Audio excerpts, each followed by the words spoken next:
I believe this woman thinks she's got an impossible problem, but I believe you can solve that problem with her in just a few minutes if you will spend that time with her.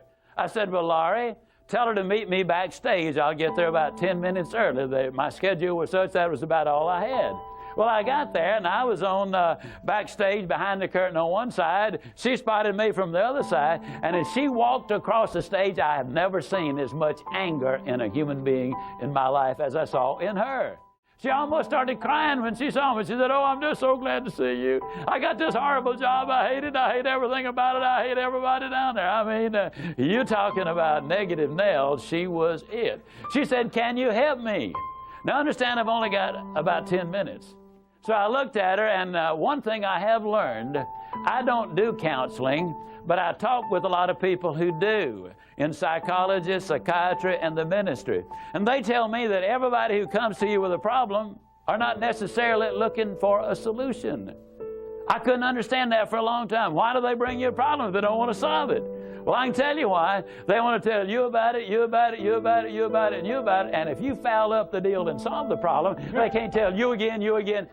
They want the attention that goes with the problem, and every company just about it has that kind of an individual. They want the attention that goes with griping and complaining. Well, I looked at the lady, and it wasn't unkindly, but firmly I said to her, yes, and you know, ma'am, I'm afraid your problem is about to get worse. She said, what do you mean?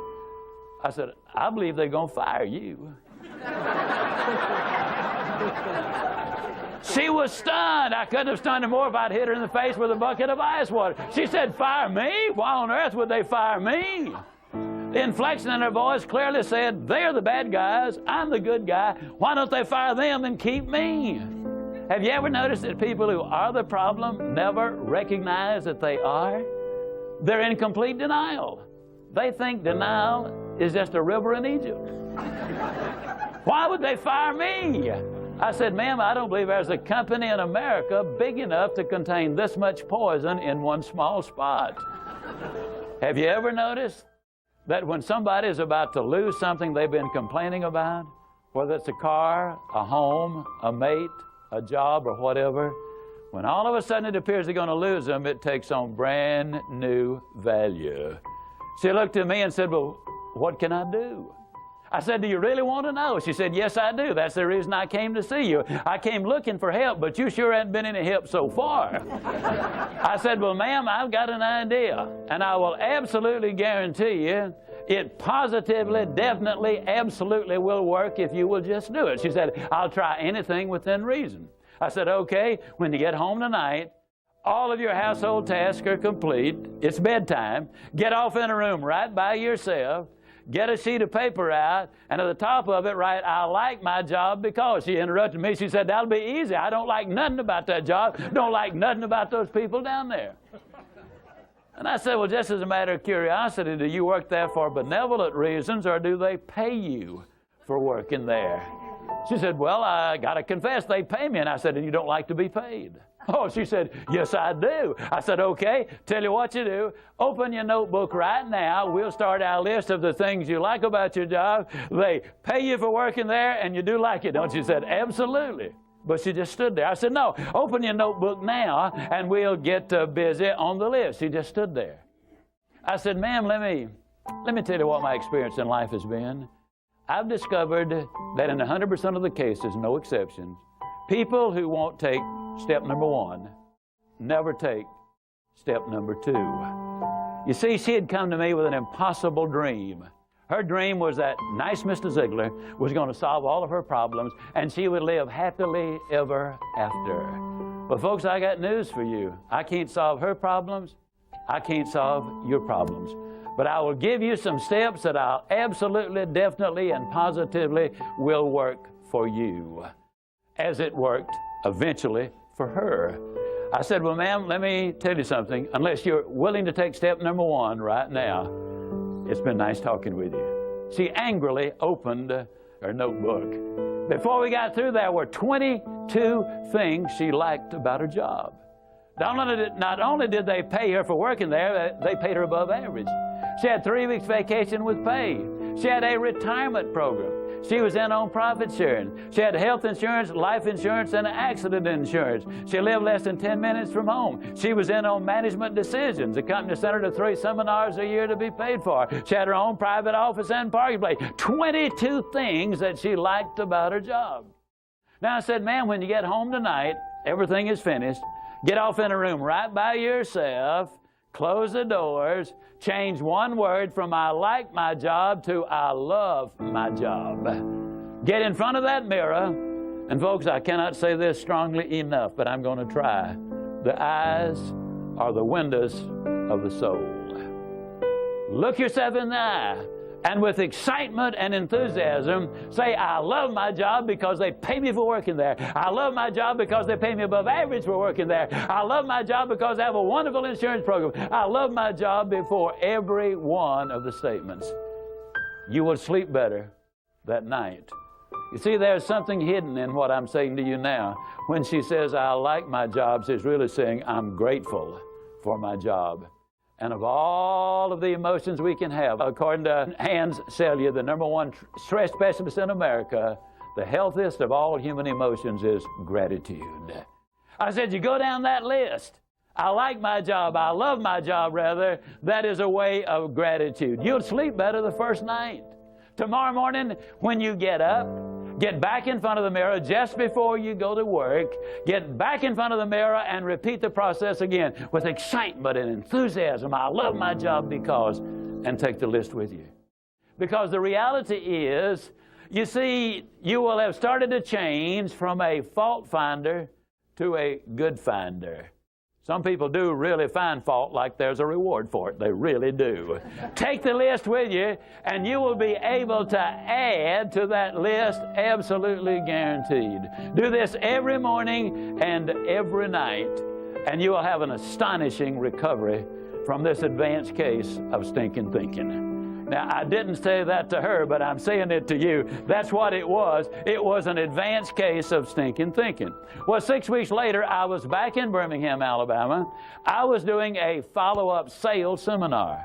Now, the lady was not in sales, but she had been listening to my tapes. She had been listening to Automobile University, and she had discovered that everybody sells. Everybody who will ever hear this is in selling. Whether you're a school teacher, a civil service worker, a military personnel, an executive secretary, it doesn't make any difference. What you do, you sell every day of your life. There she was at the sales seminar, seated on the front row, grinning so wide she could have eaten a banana sideways. I'm telling you, you're talking about somebody that was excited. She was turned on. I said, well, how you doing? She grinned even more broadly and said, Mr. Ziglar, I'm doing wonderfully well, and thank you for asking. She said, you cannot believe how much those people down there have changed.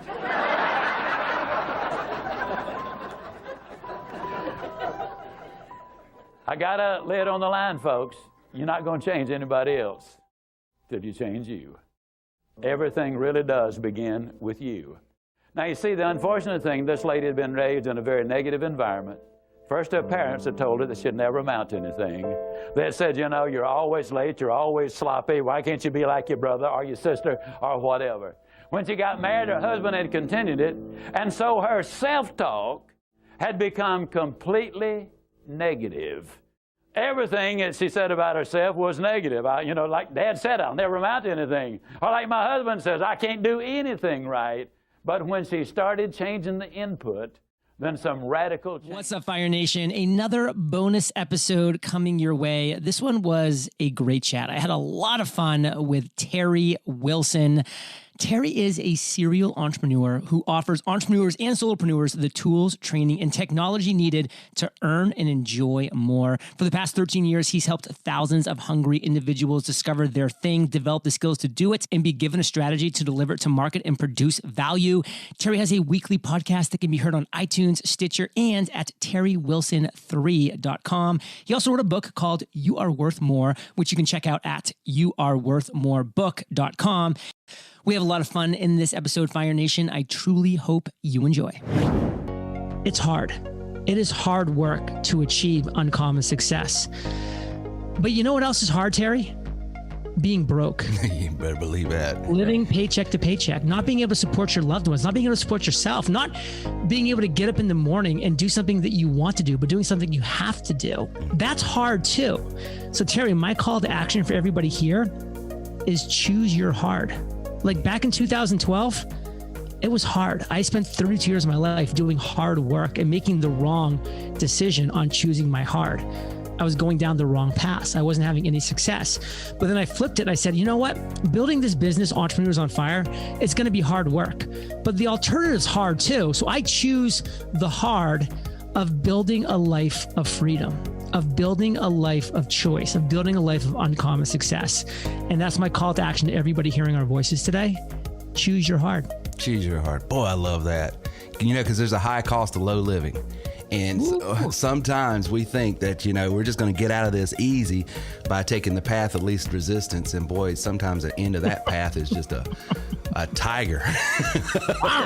I'm telling you, brother, I'm telling you. Identify your big idea, not be a weak, pale imitation of somebody else's big idea, which most people do. They're like, oh, look at what Terry's doing. He's so successful. Look what John's doing. I'll just copy them. And then you wonder why you fail, because you're a weak, pale imitation of those people and you will never win as a result. You need to come up with your big idea, your zone of fire, and wake up every day on fire, living that life. That is the life that you deserve. Because what at the end of the day do we really want? Freedom. The ability to wake up and do what we want, where we want to do it, with whom we want to do it with. If you have those three things, what more is there in life? And you can give yourself that gift. Just take it. Which is identifying why are you here? You know, I like to say it this way. You're not a cosmic accident. You didn't show up on planet Earth because lightning struck a mud puddle billions of years later and you crawled out. You're a significant person with a significant reason for being here. There's a reason for you to be here. And once you identify that big idea, as John just said it, life becomes, oh my gosh, becomes unimaginable. Give us another. Go ahead. Just on that point real quick. I mean, I think it's so key for people to understand this, like what Terry is just sharing. There is so much wisdom out there in this world, but there's also so much noise and it's chaotic.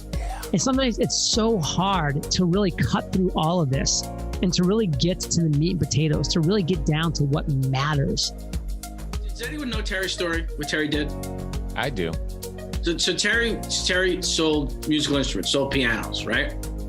And what was it? Was it 9/11 that created the problem? Yeah. 9/11 creates a problem. Nobody wants to go. There's no money in town anymore. It's a brick and mortar store.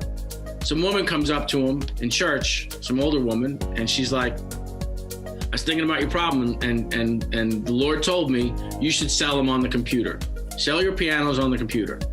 And Terry's like, that's a great idea. I got to get out of here because you're crazy. So, of course, he does it in that sweet way where he says, oh, bless your heart. And Bless your he heart. thinks about it. And then he's like, you know, he told me about the story about, you know, the guy, it's a flood and, you know, you should get out. No, the Lord's going to save me. And at the end, he goes to God and says, why didn't you save me? He's like, I did. You know, I tried. I sent you the news report. I sent you a helicopter. You know. So Terry takes that and he's like, God's telling me what to do here, right? So that was the message. I should sell these things online. His first thought when the woman tells him that is, how am I gonna, because she said her grandson sold CDs. On eBay. Yeah, Terry's like, how am I, you could just I can't put a stamp on a piano. This is crazy. Drop it in the mailbox. Yeah, so next day, right? The next day he starts sells them out in a week. So he doesn't think about, he doesn't latch on to his idea of I can't ship these things cheaply, right? He just goes past that. He goes, well, what's my first solution? My first solution is I got to sell these things. That's all he's thinking about. He sells out his whole inventory in a week. Then the problem comes to him. How do I get rid of these things? I've now sold them. How do I deliver them? So what would you guys have done? Hire a U-Haul and drive them out there. Yeah, that's what Terry did. Terry got a truck and just was like, well, I'm gonna take my brother-in-law. We're gonna go around the country. We're going everywhere. And he delivered pianos for 2 weeks. That's amazing. And then, then he's like, oh, and the next thing is I talked to some. Welcome to Terry Wilson TerryWilson3.com. Decade of helping others Discover, develop, and monetize your skills and talents at TerryWilson3.com. This is the Terry Wilson. Really, I'm excited, Terry. I want to get started. You're the real deal, right? You're the genuine article. Right now, Terry, I'm so inspired after listening to you for the last 25, 30 minutes to go back and do about 400 things. You got me so jazzed up. I'm still blown away by your story. When I think of Terry Wilson, I think about the comeback kid. You're like a cousin or an uncle that I just want to hang out with. Terry, you have made a huge impact in my life. Can't possibly say enough good things about you except it's that I love you. Here's your host, Terry Wilson. What is going on? The volume up here. We're in the studios with all these knobs and we don't know what we're doing. I can hear you now, though. That's good. Can you hear me now? Can you hear me now? So, tonight's podcast, we're talking about selling or being sold. You know, you're always going to basically have to decide, is the excuses, the pushbacks, the resistance of your potential client or culture or society or whatever, is it going to convince you to stop going after what you want, promoting what you want, achieving that goal that you want?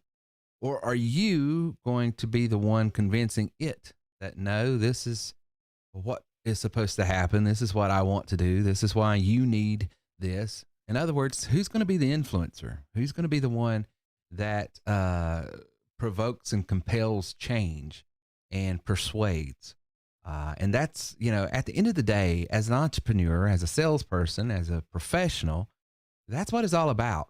You know, because there's always going to be a reason. There's always going to be rationale. There's always going to be, you know, some sort of excuse that the status quo is what it is. Reagan, have you ever done anything that was worth anything that you didn't find some sort of pushback or resistance from? I remember being really interested in owning property. I still am. I'd like to own properties. Real estate. Yeah, real estate. Not for, you know, personal home use, but I'd like to live in a nice apartment in a nice downtown area and make money off of houses that I'm renting out eventually. Yeah.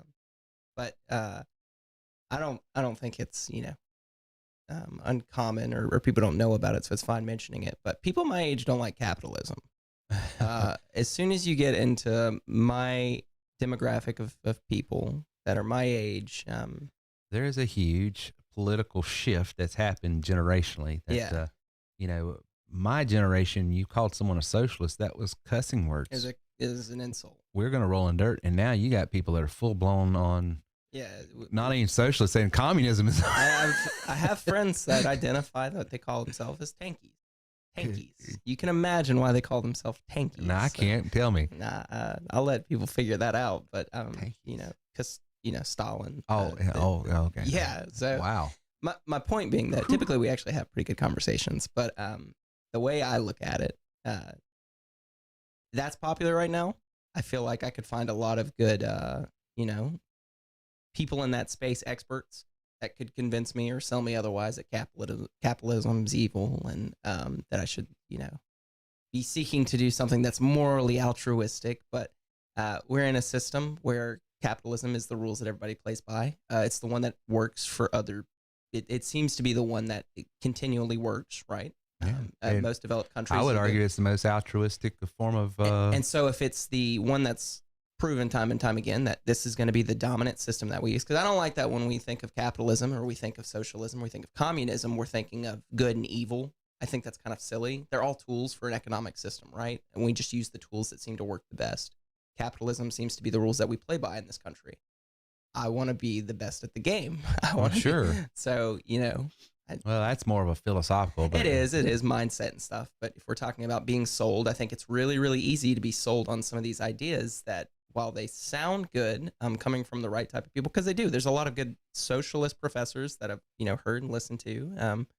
But I think there is a lot of expert salespeople that are selling bad philosophy, but they're doing a darn good job of presenting it. The messaging is really good. And that's what I've always said, you know, sometimes people that are telling the truth, are victims of their own poor presentation and ability to persuade. Yeah.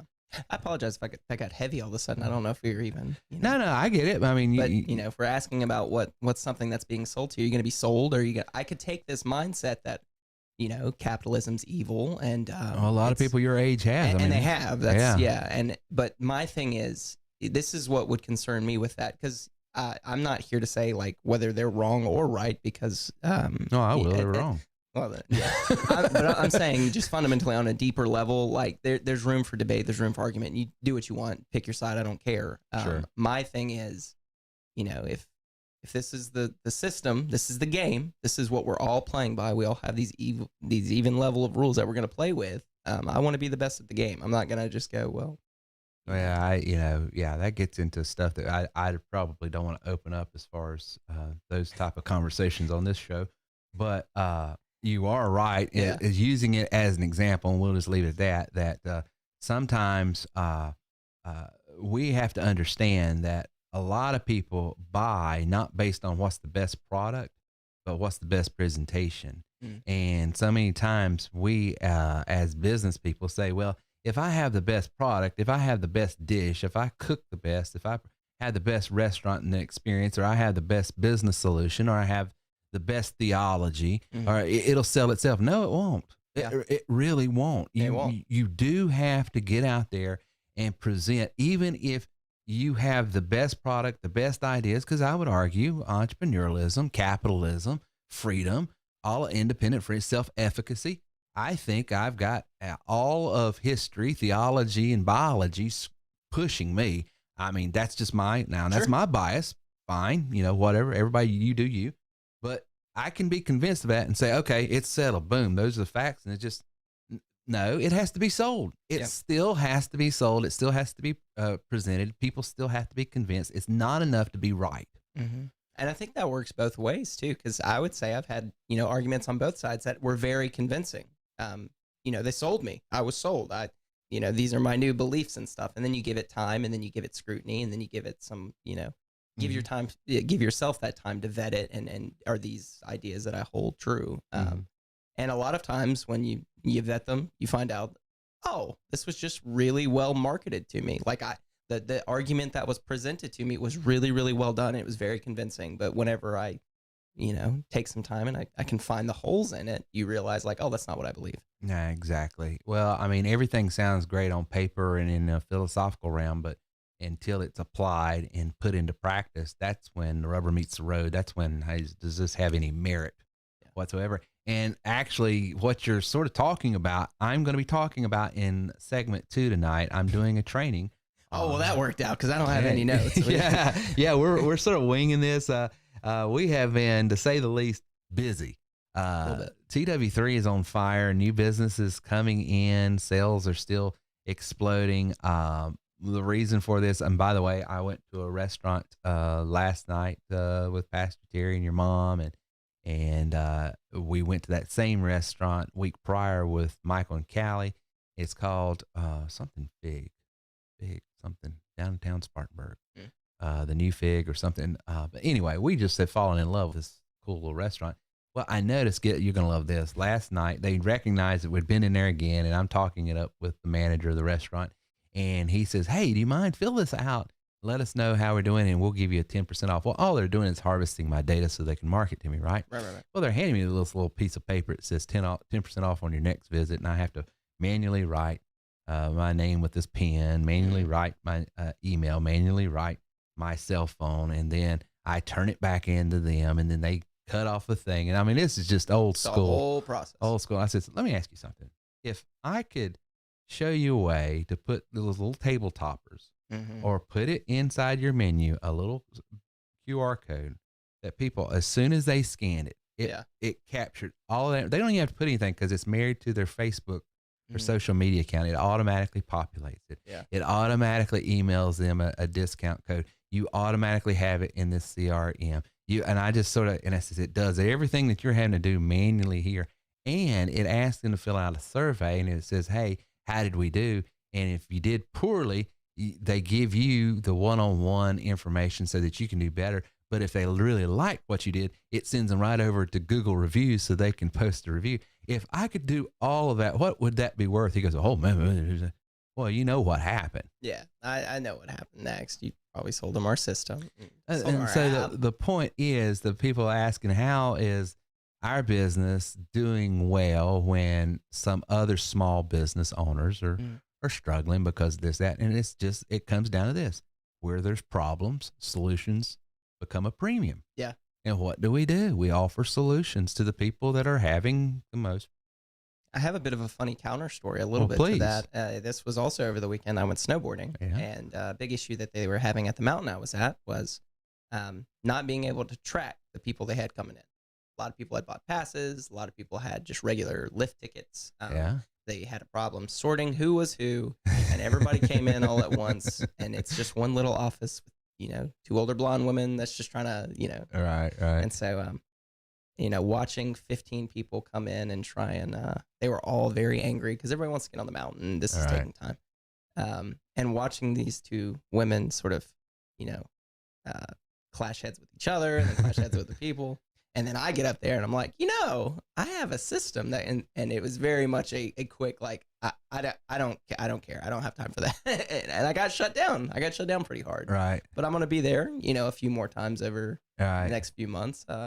We'll try it again when there's not 30 people in line all yelling at her. So. Yeah. That was probably, timing is everything, I guess, on that. Mine was very tongue in cheek. I was kind of like getting my pass. And I was like, hey, I could probably fix this software for you. And she's like, that's awesome that you do that. Now's not the time. I was like, yeah, I understand. It's tell you what you could do. And this, I'm going to give you advice and hopefully help other people. Please do. Well, what you do is go ahead and set everything up for them. Okay. Now. All right. Get them a system set up, funnel set up, get everything done for them now. Yeah. Next time you're up there, all you have to do is say, here's your username and password. Try it out. If you like it, let's talk. If it don't, I don't want to waste your time, but this will solve everything. And then if you really want to get cool, go ahead and make a presentation video and send it to them saying, right here's the instruction video. Matter of fact, just give them the address to the instruction video on and just leave it there. Just leave it there and say, here's everything. And then follow up with them. Say, hey, did you check it out? Because, because seeing is believing. Yeah. Once people see that chat bot, once they see that one little thing populates all this stuff, once they see it go out and do everything they're having to do manually. And once they see that, literally for, $150, $200 a month, you can replace thousands of dollars worth of resources. Yeah. Then why wouldn't you? I mean, it just doesn't make sense not to. So that's technically how I'm doing this restaurant. He says, I don't know. I got to talk to owners. I said, I tell you what, next time I'm in, I'll have it already set up for you. That's the way that's what I was curious about, because it's about the person that you speak to a lot of times. Because he's not a decision maker. Right. He's just a guy. I says, what I want to do, and see, what I'm going to do is let him play with it. Yeah. He'll go back and sell it to the owners. Yeah. Because once he sees he can do everything they're asking him to do. Yeah. But it's done like that, I'm going to make him a hero. Yeah. I mean, because he found a solution for it. And problem. So, that's a way of getting it sold without even talking to the decision maker. I'm turning him now. If I really want to I said, dude, we're actually, if you want a side business, we pay commissions on this.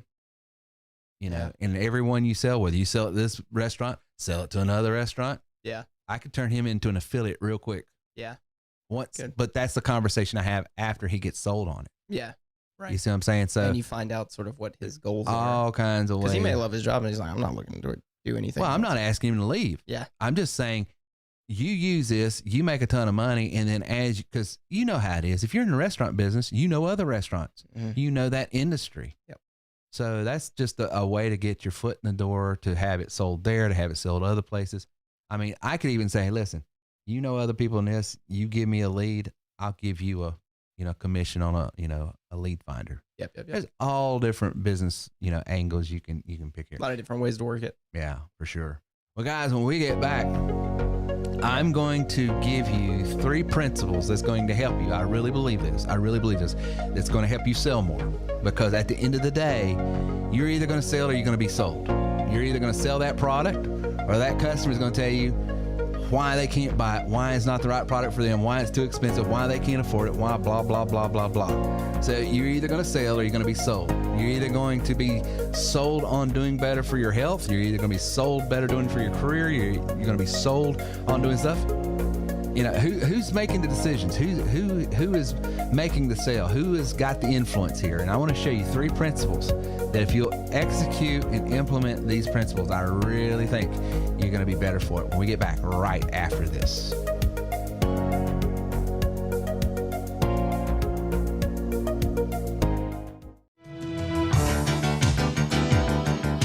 Hi, Bob Christie here. Those who know me call me Coach C. I have a new show on the TW3 radio network. It's called Coach C's Inside Pitch, and we're live every Tuesday night at 7 o'clock on TW3radio.com. I've been in baseball more than 60 years. 6 decades is a long time. I learned a lot about baseball, but I learned a lot more about life and what it takes to be successful. I was a player, I was an umpire for more than 35 years, and then I became a coach. And I coached for a long time. My final 2 years were as a college coach up in Pennsylvania. I never really saw myself as a baseball coach. I saw myself as a teacher. My job was to take young boys and make them young men, take young adults, and get them ready to face life after school. Baseball was simply the tool that I used to make this happen. My guests and I are going to talk about what we learned on the sports field and how it translates into life in general. I think you'll enjoy that. It's going to be a lot of fun. So please join me every Tuesday night, 7 o'clock Eastern, at TW3radio.com. We'll see you there.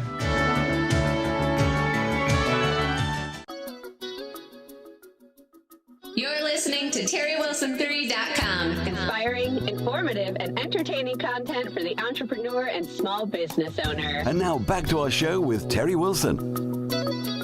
Timing on the buttons have gotten better. Much better. You notice how they all flowed together? It was the Toto. This is the Toto thing. I would imagine I'm announcing our training that's coming up next. So that's what I'm here for. Here's our training.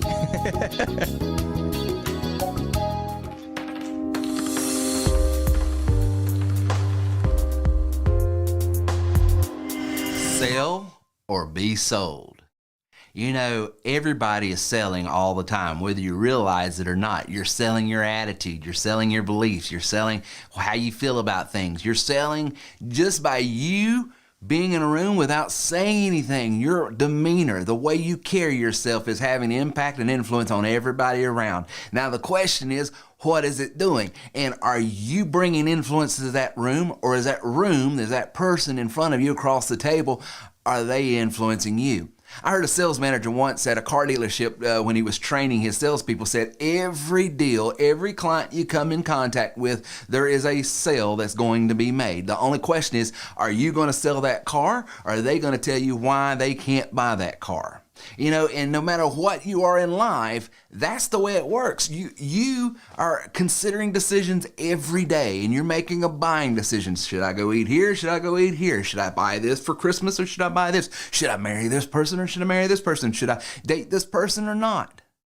What should I do about this? Everything in life is a decision, and where there's a decision has to be made, where there's choices that have to be made, a sale has to be made. And the question is, are you going to sell? Are you going to be sold? So I want to give you 3 things to consider, and I really do, and I hope and I pray that this will help you grow your business, that will help you make more sales, these 3 principles, and more importantly, bring a better experience in your own personal life as well. Because knowing these 3 things, I honestly believe will help you be more intentional in your day-to-day choice-making, decision-making, and the way you carry yourself. So sell or be sold. Number 1, you are your first client. You know, Paul says there in Romans 8:38, for I am persuaded. As a matter of fact, let me just read it to you.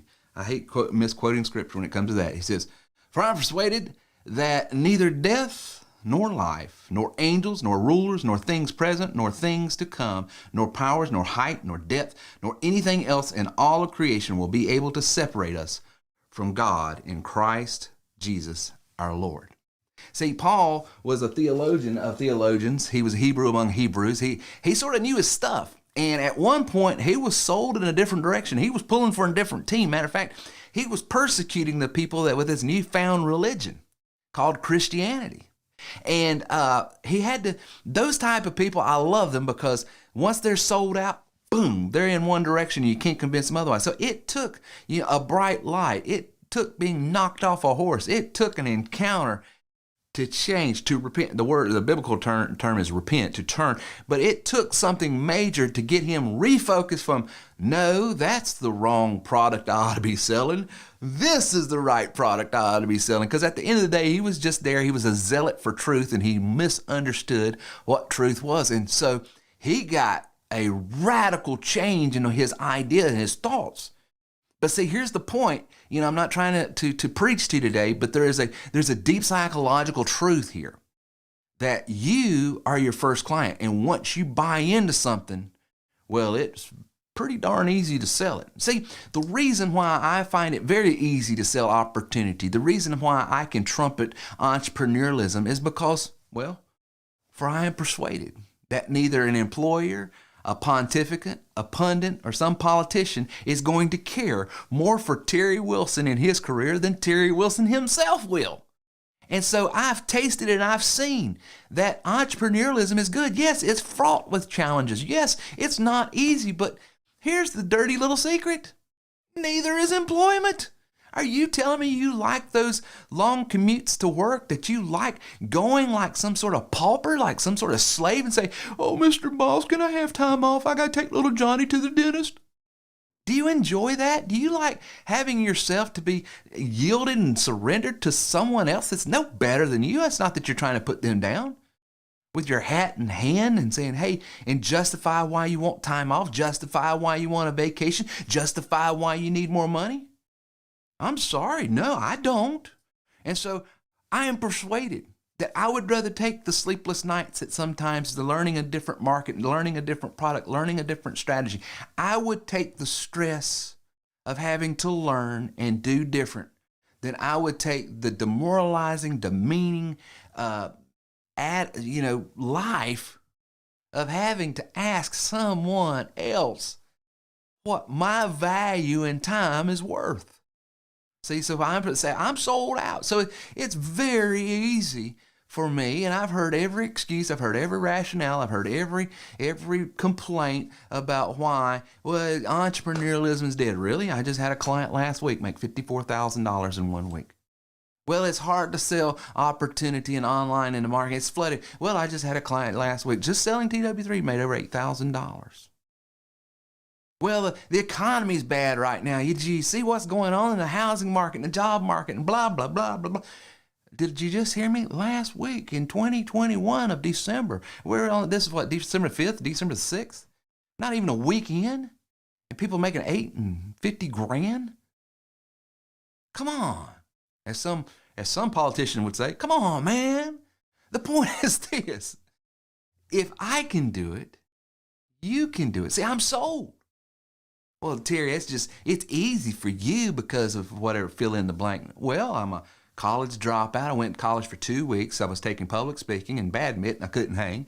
I come from the 9th poorest county at the time, the 9th poorest county in the United States, not in the state, in the United States, not just in North Carolina, in the United States, the 9th poorest county in the United States. Well, you must come from some affluent family. I come from a single mom in a very rural and poor area. See, the point is this. I'm not here, singing blues and all this other stuff. I was loved. I had a great mom. I had a great family. I had a great church. I am God's favorite son. I have the favorite God on my life. I make no complaints, but I say this. I have no advantage that no one else, I feel like, would have. And I, with my background, understandings, and some of the things I'm not even revealing in public because it's not worth public consumption, but I could tell you things that would curl your ears about my background, some very heavy stuff. But see, here's the point. Everybody's been touched by life. No one gets out of this thing alive. So I am persuaded that if I can, you can. So when people come to me, well, this is just one of those pie in the sky. Okay, well, what about this? What about this? What about this? What about me? You see, I'm going to sell. I'm not going to be sold. Now, they might not buy it. They might still be in their own head. They might still be, and they can justify and rationalize their way to bankruptcy if they want, and having the most miserable experience they want ever in life. If they don't want to hear that you can do more, you are worth more, and you have been equipped by your God to experience, earn, and enjoy as much as you want out of this life. There's a story in the New Testament talking about the man who was leaving town, and he gave out talents. He gave one 5, he gave one 3, and he gave one 1, and he came back, and the one, there's a passage in there that's pretty heavy for a lot of people. But here's the point. Every single one of us has been given something from birth. My question is, what are you going to do with it? I feel like I was someone that only was given one talent.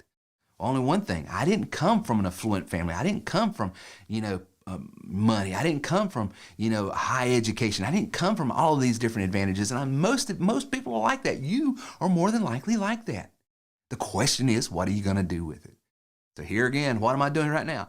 I'm selling entrepreneurialism. I'm selling opportunity. Now, whether it be TW3 or you do your own thing or whatever, all I'm telling you is whatever you want out of life, you can have if you will decide what I have in my hand is not worth as much as what I want over here. And I'm going to do whatever it takes. I'm going to get around the people that is going to help me get there. I'm going to get the tools, the training, the technology that I need to get from point A to point B. Because that's when a sale is made. Everybody they mystify, what is selling? What is a sale? A sale is nothing more than this. And this is how I sell myself, Terry. You're overweight, you're unhealthy, you're in your mid-40s, and there's a pandemic going on.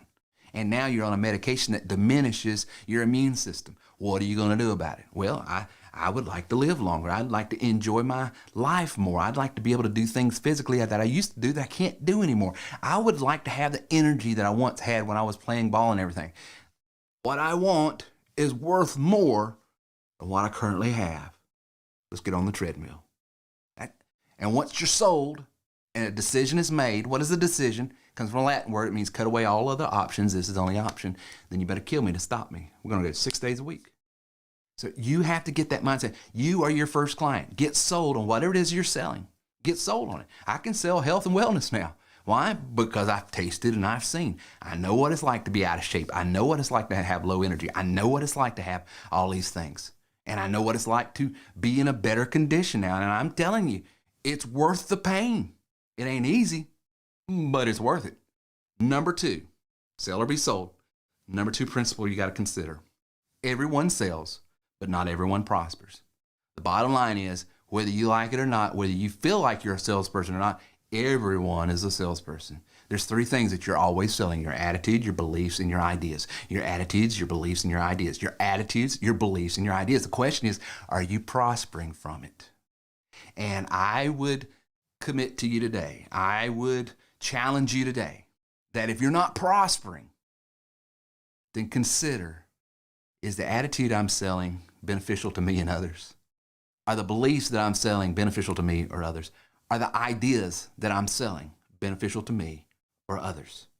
Because everyone's selling, but not everyone's prospering.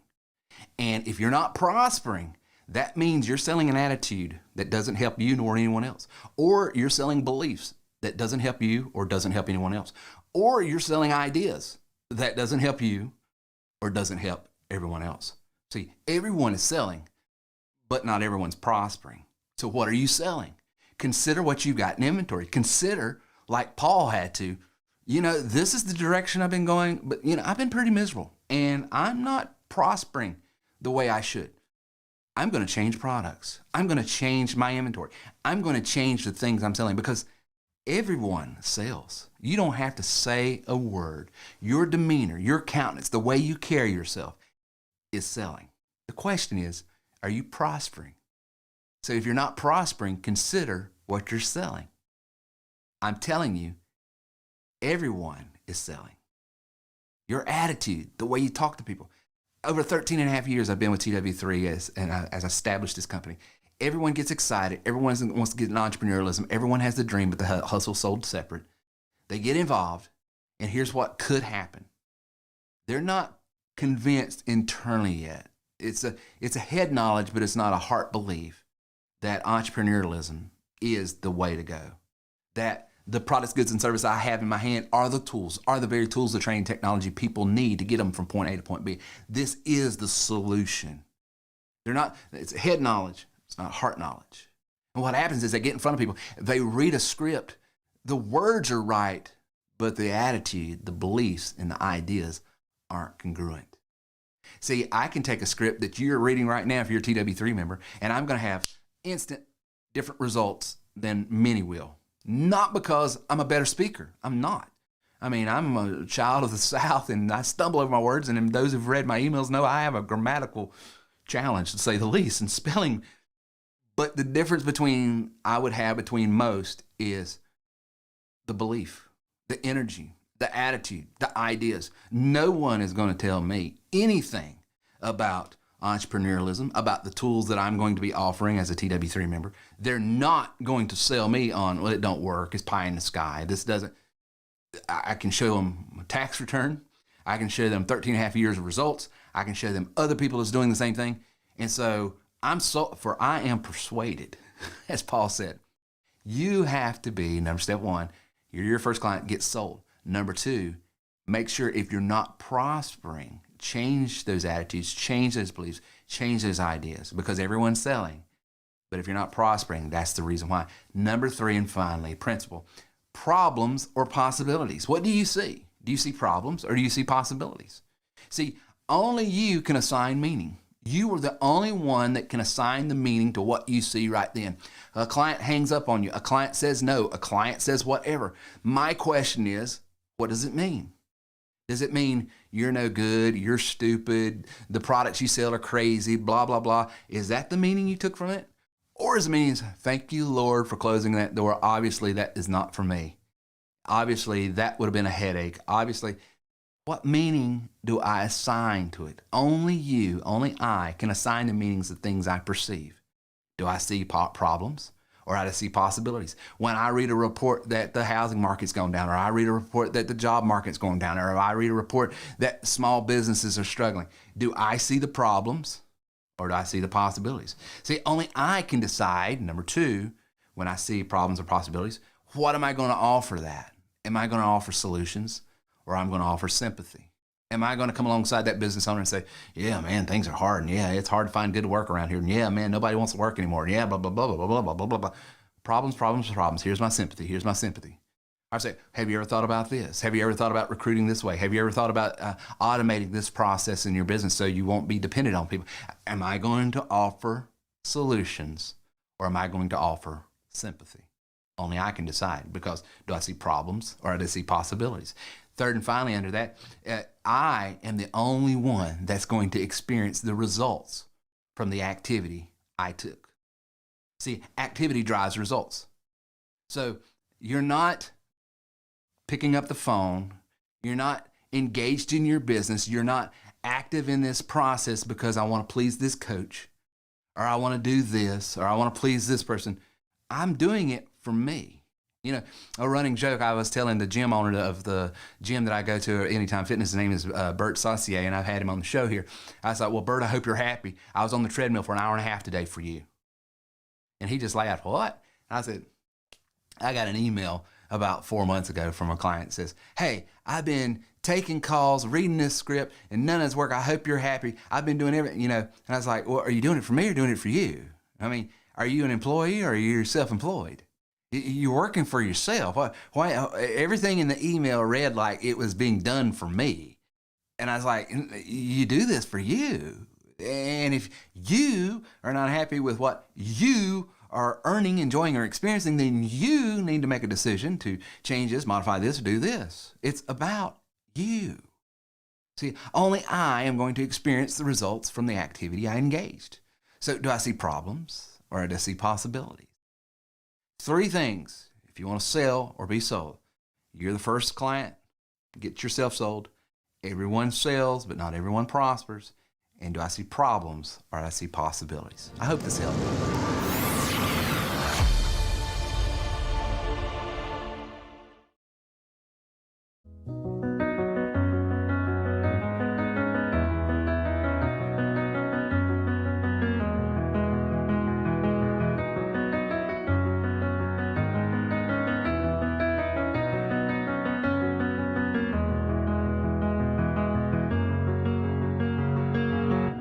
Hi, this is Valerie Williams of Dimensional Talent Streams, heard every Thursday at 6 p.m. Eastern Standard Time at tw3radio.com. Here I discuss multiple income stream generation. So whether you're a business owner, an online marketer, entrepreneur, or you're looking for a business opportunity, this is also for the everyday person.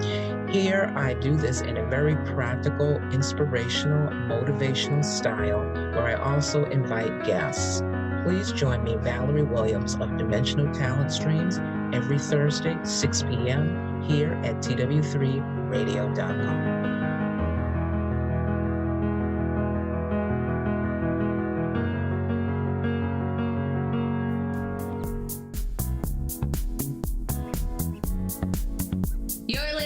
TerryWilson3.com. Inspiring, informative, and entertaining content for the entrepreneur and small business owner. And now back to our show with Terry Wilson. Fantastic job on the training.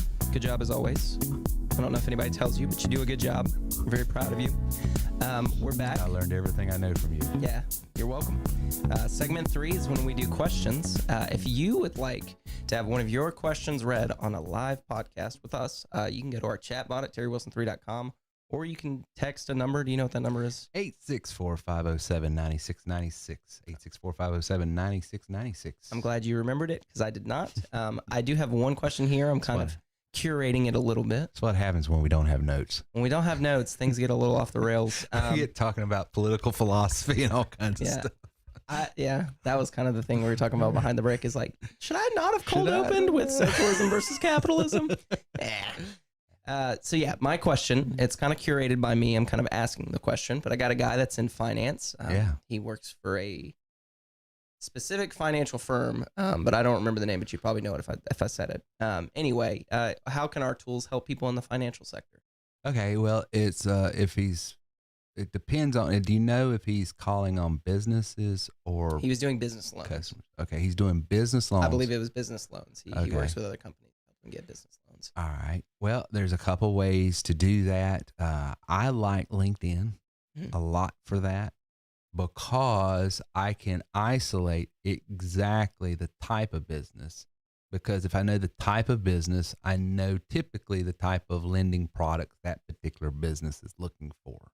Okay. Because knowing the amount of employees, do they have inventory? Is this for inventory purposes? What's the capital for? Is it for inventory? Is it for some sort of growth, to add, warehouses or to do some hiring or, so all of that, because I know just enough about that market to knowing what type of loan that's going to be goes a long way in being able to inform me what I'm going to be able to offer. And the only way I'm going to know that is to know the SIC code. What type of business is this? Yep. And so I really like targeting them via LinkedIn because just like in the Facebook world where it knows everything about consumers, me as an individual person, Facebook knows what I've looked at on Amazon. It knows what I looked at on Costco. It even knows what stores I'm going into with that geo tracking now because I got my app on my iPhone. And when I went into, Underpin for my birthday, when you guys took me out there, it tracked that. Now all of a sudden I'm getting advertisements for bowling, which I'm not a big bowler. It's just we went to that particular restaurant and bar and it just so happens to have a bowling alley there. But because of that, as a customer, as an individual, then companies out there that are in that space know how to market to me. Well, LinkedIn's sort of the same way. It knows, are you the CEO? Are you, who are you in the particular business? Because LinkedIn is going to inform me. That way I'm not dealing with gatekeepers. A tool I don't like using is email and the voice broadcast dialer for that. I just don't, because if I'm calling businesses with the dialer, I never get through. So which one of our tools would you probably that they're going to use the most? I'm going to use social media to an opt-in, you know, and then through that opt-in, and the opt-in is going to be actually a survey. Okay. And the survey, I'm probably going to have a presentation of, you know, here's what we can do. And that presentation is going to be industry specific. Hey, I know you work in dental, and I know I got people in the chair all day long, and I know you don't have time to do blah, blah, blah, blah. But you as the business, the small, because I know if I'm dealing with a dentist office this size, it's usually him and a nurse, and that's it. Yep. You know, a technician. If I know it's this size, they've got an office manager. So knowing that kind of data tells me how to formulate this type of presentation. And that's important type of, otherwise I'm saying the wrong thing to the wrong person at the wrong time. Yep. And so the only way to have those meaningful conversations and be able to formulate a presentation. And I find that professionals prefer that because now all of a sudden they're consuming my information that I'm trying to convey on their schedule. Yeah.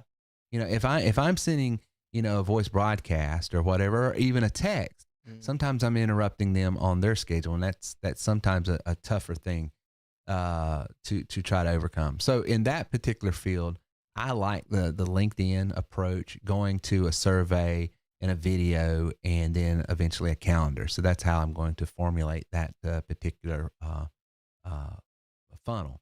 Now, if the individual, if it's a company that, say for instance, contractors.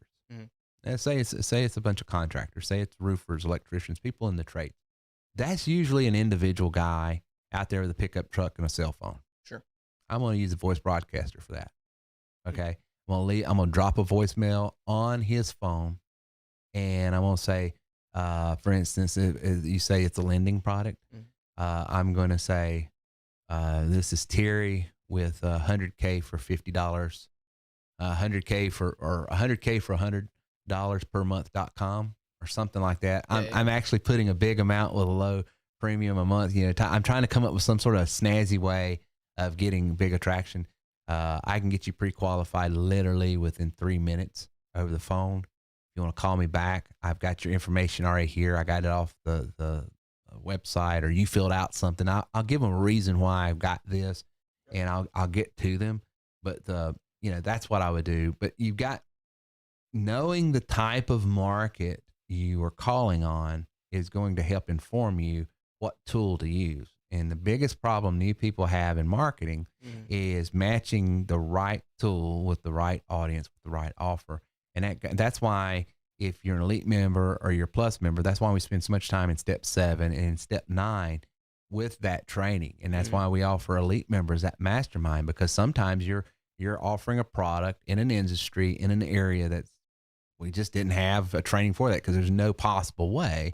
So that's why you come to the mastermind groups. That's why if you're an SRT, we don't offer a lot of the tools that we've got, simply because, you know, that's not in an SRT. If someone is the training, we're trying to match the training with what the package is for.